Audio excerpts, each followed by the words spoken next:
The Roman calendar. After centuries of experimenting with various calendrical systems and ways of marking time, by the time of the Roman Empire's establishment, we had made significant progress. We had tried stone circles, stone markings, lunar calendars, and combinations of solar and lunar calendars. Despite all these efforts, we still struggled to get it right. The primary issue was that the Earth's revolution around the Sun could not be counted in whole days. When a civilization couldn't count an entire day, calendars worldwide would regularly fall out of sync with the seasons, stars, and the moon's movement. The earliest Roman calendars were not much better than most other calendars, but they had impressive tile work. They began as lunar calendars, tracking the moon's development over 29.5 days and losing only 10 or 11 days each year. Early Rome also had a nundinal cycle, which they derived from the Etruscans. It was an 8-day week that ended with a market or festival, and farmers would head to the city to buy and sell goods. On this day, children had no classes, and slave owners warned their property not to enjoy themselves too much. A year in early Rome consisted of 38 nundinal cycles, divided into 10 months of 30 or 31 days.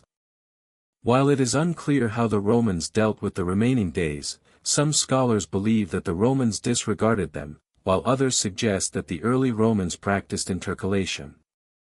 They inserted extra days into the calendar to fill the gap and ensure that the calendar didn't fall out of sync with the seasons.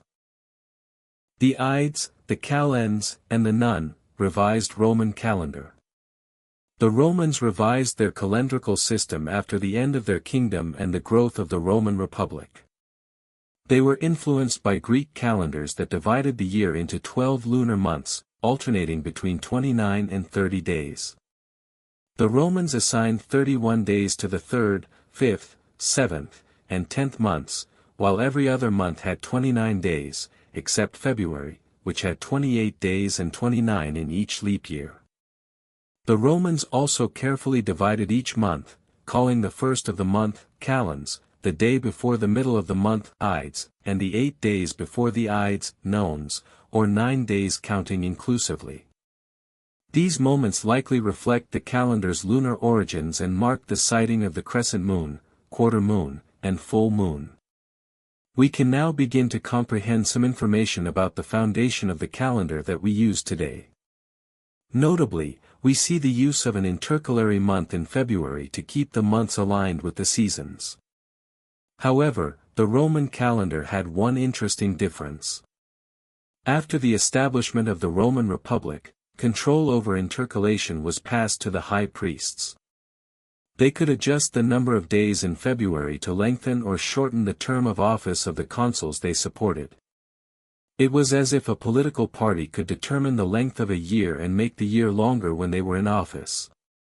Therefore, the priests could gerrymander the calendar. The history of the Julian calendar. Julius Caesar proposed a change to the Roman calendar in 48 BCE. This was due to the high priests manipulating the length of the year to favor their political allies, which caused the calendar to become out of sync with the actual year. This issue was exacerbated by events such as the Punic War against Carthage and the Civil Wars.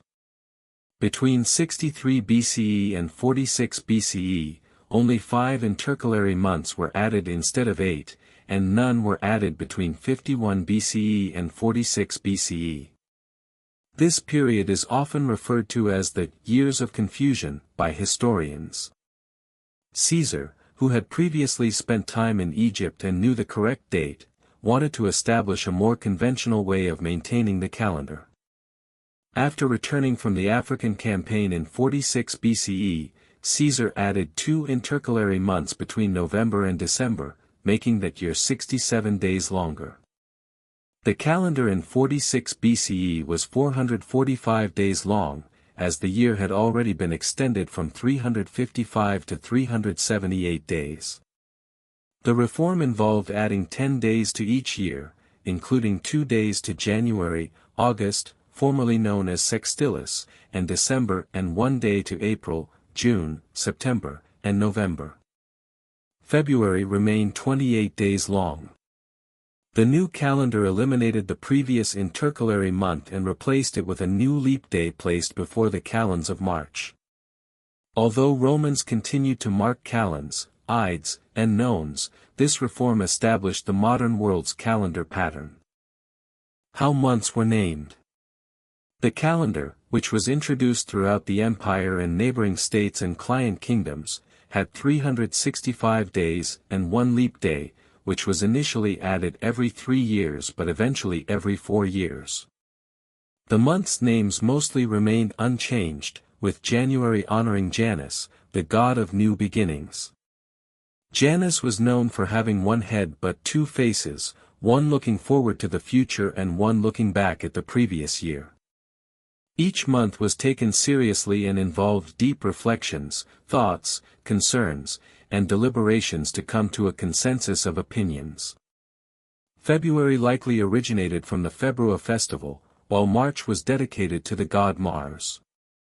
The origins of April, May, and June are unclear, but they may have been derived from the Etruscan god Apro and the gods Maia and Juno, respectively.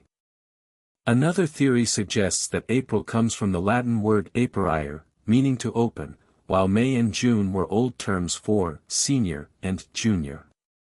The remaining months were named after their order in the calendar, with Quintilis being the 5th month, Sextilis being the 6th, September being the 7th, October being the 8th, November being the 9th, and December being the 10th.